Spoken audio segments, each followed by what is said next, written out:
Time for our segment about social media for small business and business in general. We're joined by Dr. Karen Sutherland from the University of the Sunshine Coast. How are you doing? Well, how are you this morning? Very, very well, thank you. I'm interested in this report that's come out saying more than half of people right around the world now are using social media.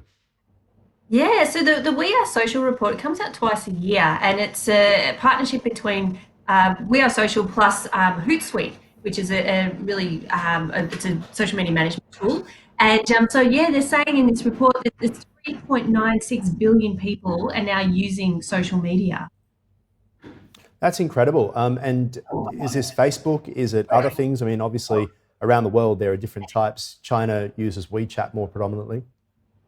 Yeah, well, I mean, it's saying that the most used platforms are Facebook is number one, and then followed by YouTube and WhatsApp. So it's and then after WhatsApp is Facebook Messenger. So the messaging apps are really up there, and I think sometimes people seem to forget how important YouTube is as a platform. So creating that video content and even advertising on YouTube is a really good idea for small business. Yeah, and interesting just reading part of it. It's talking about this study talks about how, of course, people under the age of 13 are ineligible to be able to use social media, these platforms. So it's interesting when they talk about how it's over 13-year-olds, which means it's actually about 65% of eligible people are using social media right around the world. And that's interesting in the sense that there's a lot of poverty around the world. So it seems like social media is able to actually jump in even in countries where poverty is rife. Absolutely. No, I can only speak of my own experiences on this when I've travelled through rural India. I love going to India, and even in India, in some of the poorest areas, smartphones and smartphone technology can be quite inexpensive. So they're not using Apple, iPhones or anything, but they are still there is that technology for many people, not for a lot of people, but for a significant amount, and they are accessing. Facebook is huge over there, as is WhatsApp. Interesting, another story today about fact checking for climate deniers on Facebook. Talk to us about that.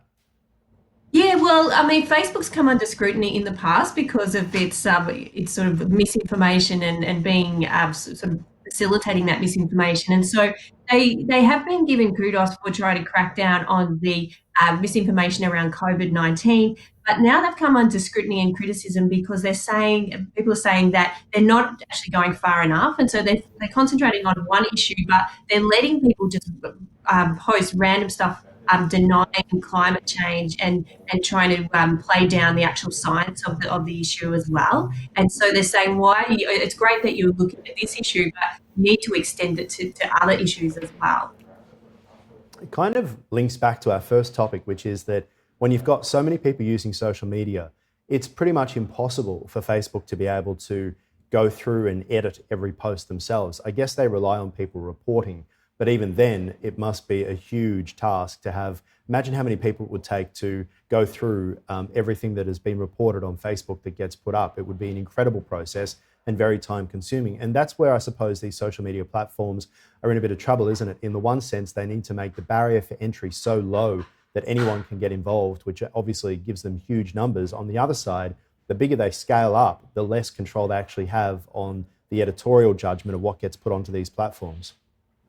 Oh, that's absolutely right, and I mean, and it sort of makes me not laugh, but I'm quite bemused by the fact when the government brings out this sort of legislation that they're going to crack down on the platforms like Facebook to make sure that they're not allowing sort of violent content and things like that actually on the platforms. But there is so much content going up there that it's almost impossible. Like, I mean, I think there's around sort of 2 billion or even more than that apparently Facebook uses. So how can any business really police what is going on there? And I know there's AI technology coming in, and they use it a little bit now, but it's not perfect. It's still not capturing those, and it is relying on people reporting it, but it's still really not foolproof. They still can't keep up with everything.